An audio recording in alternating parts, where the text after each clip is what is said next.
spiritual world of religion was talking about the invisible moving forces that shape the physical reality, and we call them spirit.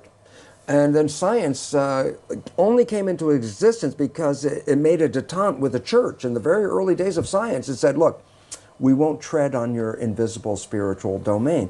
We will just study the physical world. And when Newton was able to predict the movements of the planet by just looking at the physical features, then scientists got the idea as well. If you can understand how the universe operates by just studying the material world, we don't need that invisible stuff. But in 1925, Newtonian physics was incorporated, subsumed by a bigger physics called quantum physics. And quantum physics emphasizes the universe is made out of energy, it's not made out of matter. And then I say, well, what does the quantum physicists call this energy that the universe is made out of? And I say, well, they call it the field. I say, what's the definition of the field? Invisible moving forces that influence the physical world. I go, my goodness, that's the same definition as spiritual that's used for spirit. And I go, yes, quantum physics emphasizing the invisible field as primary to the physical world is essentially reiterating the statement of the spiritual people who talked about the invisible forces shaping our physical existence.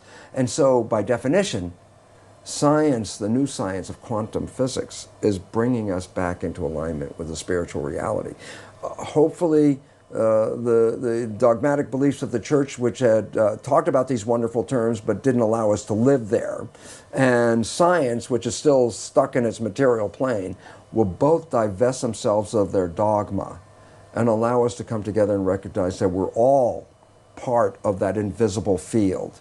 That we don't even live in our own bodies, if you understand the nature of how the cell works, that we are part of the field being downloaded into our body, that we're all, by definition, the field, or we're all spiritual, same definition.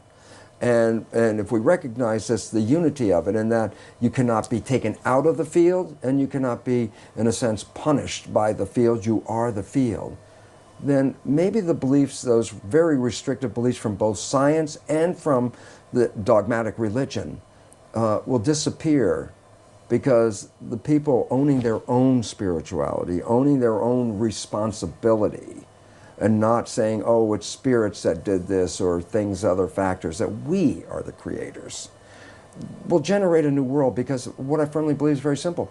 Go out and talk to the average person anywhere in the world and say, if you could create a world, what would you like? Well, I'd like a world where there's peace and harmony, and I'd like some food and a job. And I go, isn't it amazing how everywhere you go in the world, virtually the entire population has the same belief? And I go, then how come we don't have it? And the answer is because the leadership isn't exercising that belief.